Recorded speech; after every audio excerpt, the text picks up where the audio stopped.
Today we will go with classification of chemotherapeutic agents or antimicrobial drugs. So as I told in the earlier class, better to go with the antimicrobial agents rather than chemotherapeutic agents, because the chemotherapy word now became popular for the cancer treatment. No, that's why here what are the drugs which can be useful for the treatment of infectious diseases can be called as antimicrobial agents, although they also comes under chemotherapeutic agents. So that's why here we will go with the classification of the antimicrobial agents or antimicrobial drugs. If you see the classification, there are a lot of different types of classifications are present. That means depending on different criteria, the antimicrobial drugs can be divided into different types. So if you see the first type of classification, where we are classifying the antimicrobial agents depending on their type of action, that is whether they are able to reduce or decrease the growth of bacteria, or they are responsible for killing that particular microorganism. Depending on that, we can classify these antimicrobial agents as cidal drugs as well as static drugs. Cidals means which can kill. For example, here I am taking the bactericidals as well as bacteriostatic. So bacteriostatic means which can decrease the growth of the bacteria. The same thing it can be applicable to other parasites also, like fungi. So in case of the fungi, if they are responsible for reducing the growth of the fungal colony, you can call it as a fungistatic agent. For example, many of the azoles, ketoconazole, all these azole compounds, they are at the normal therapeutic doses, they are mainly static. But if you see, there are some fungicidal drugs like amphotericin B, nystatin. If you see, these are very potent drugs which are responsible for killing that fungi. So that means depending on whether the antimicrobial drug is meant for reducing the growth of the particular microorganism, or whether it is responsible for killing that microorganism, depending on that we can classify them as cidals as well as static drugs. So here I have taken the example of bacteria. So that here the antibacterial agents can be divided as bacteriostatic as well as bactericidal drugs. Examples of the bacteriostatic drugs includes sulfonamides, tetracycline, ethambutol as well as chloramphenicol. And next, coming to the bactericidal drugs, here you can include bactericidal drugs are the drugs which can kill the bacteria. Here the examples includes penicillins, aminoglycosides, vancomycin as well as fluoroquinolones. So here there is a hint by which you can easily remember which comes under bacteriostatic and which comes under bactericidal drugs. Generally, the drugs which are targeting some metabolic process of that bacteria or any parasite, they will come under bacteriostatic, because just they are interfering with the metabolism, so that they can come under bacteriostatic. That is, those which are interfering with either metabolism or which are interfering with the protein synthesis, those drugs can be included here under bacteriostatic. It is general, you can have some exceptional cases, but on whole, generally you can remember this point to discriminate the bacteriostatic drugs and bactericidal drugs. And if you see the bactericidal drugs, their targets are very important parts of the bacteria or important parts of the microorganisms. For example, if you see the penicillins as well as whatever your fluoroquinolones, so if you see penicillins, they are mainly inhibiting the cell wall, which is very important component of the bacteria. And if you see the fluoroquinolones, they are interfering with the DNA function. And if you see the aminoglycosides, it is although it is a protein synthesis inhibitor, it is causing misreading as well as it is also responsible for the permeability. That is, it is altering the cell membrane permeability, because of which they are causing that killing effect. And vancomycin is also, it is a cell wall synthesis inhibitor. So that if the agent is targeting very important components of the microorganism, it becomes a cidal drug. If it is just interfering with some metabolic process or protein synthesis, in such cases it can act as a static drug. And here also we can say that we cannot discriminate the bacteriostatic and bactericidal in all the cases, because what happens, some of the bacteriostatic drugs, if you are using at high concentrations, they can become bactericidal. So such exceptions will be there, but here basically which are bacteriostatic and basically which are bactericidal drugs, that examples I have included. Next, coming to the susceptible microorganism. So that means here if you see the different antimicrobial agents, all the antimicrobial agents are not effective against all the microbes. We are having different types of microbes. That is, you can have the bacteria, virus is there, protozoans are there. All the antimicrobial agents are not able to inhibit all different types of microbes.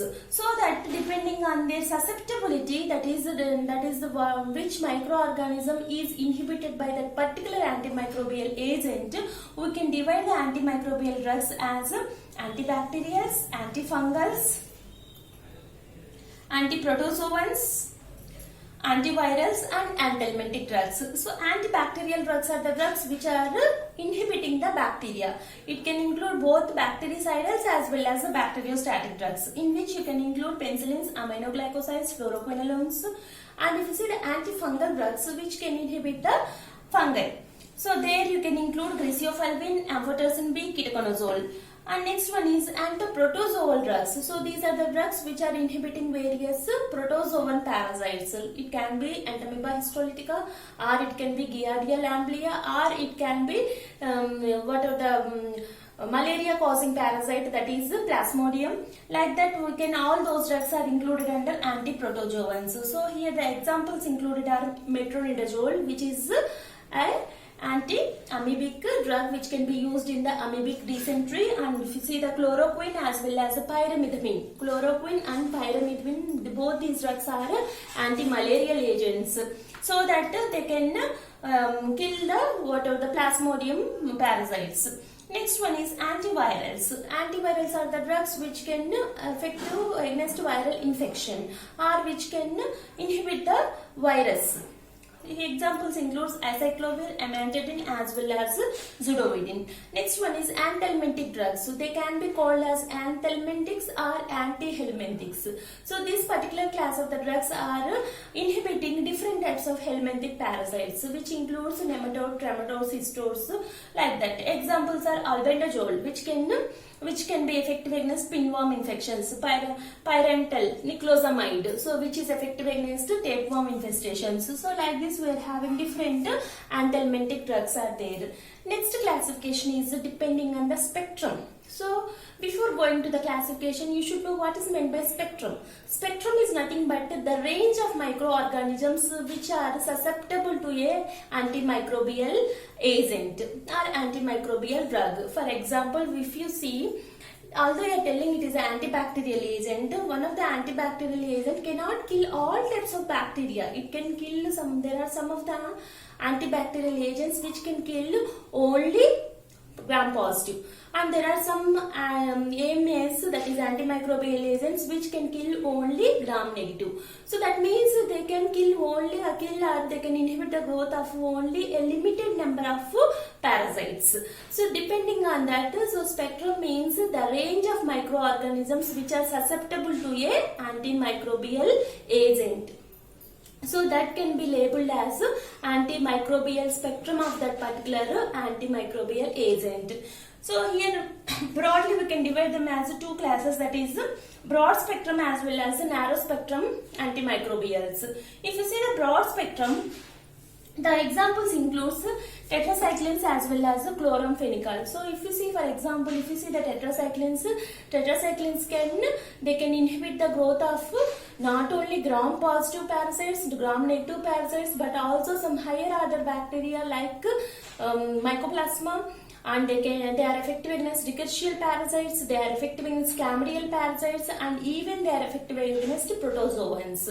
So like this, a wide variety of microorganisms are susceptible to the action of tetracycline. So the tetracycline is included under broad spectrum. Likewise, chloramphenicol. Next, if you see the narrow spectrum. In the narrow spectrum, you can give the examples of streptomycin, penicillin G, erythromycin. So if you see the streptomycin, it can kill only gram-negative. Streptomycin is an example of aminoglycosides class. So here it is only responsible, streptomycin can kill only gram-negative. It is not at all having any effect against gram-positive. And if you see penicillin G, there are different types of penicillins, but if you see penicillin G, which is the basic penicillin, it can kill only gram-positive bacteria. So that if you see the spectrum of these penicillin G or streptomycin, it is having a limited number of parasites, either gram-negative or gram-positive. That's all. So that's why they can be called as narrow-spectrum antibiotics or narrow-spectrum antimicrobial agents. But nowadays, this particular classification, it is not very distinctive because of the advancement of the chemotherapy in the whatever the narrow spectrum antibiotics, there is development in the narrow spectrum antibiotic classes in which some of the drugs have been developed as extended spectrum. For example, if you see the penicillin G is ultimately it is a narrow spectrum, but what are the new generations of penicillins like extended spectrum penicillins,